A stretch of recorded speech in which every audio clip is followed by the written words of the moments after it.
I'm Gary Eby. Welcome to Motivation Congregation. Once there was a man named Abraham, and his father was named Terah.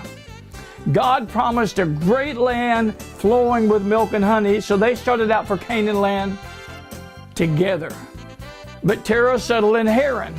Now I believe this is a metaphor for so many people. They settle for Haran rather than going all the way to Canaan. Never settle.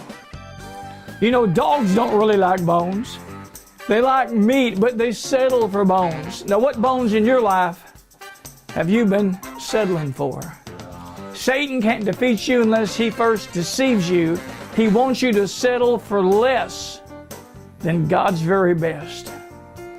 There was a little boy named Monty. He was very poor, and he lived in the back of a pickup truck with his dad. They moved school districts every year. His teacher gave him an assignment to go home and write the dream for your future. Now, he wrote a paper saying, I want hundreds of acres.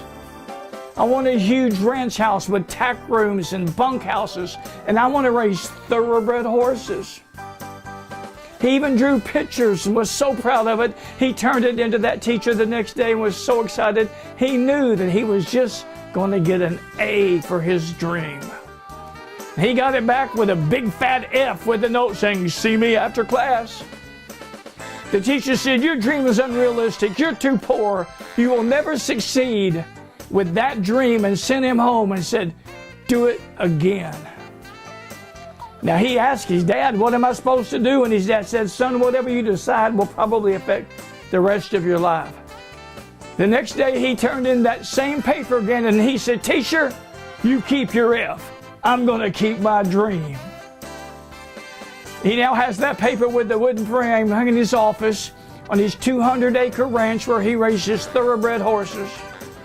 And he made in 1 year over $6 million as the horse whisperer. Never settle for the devil's level.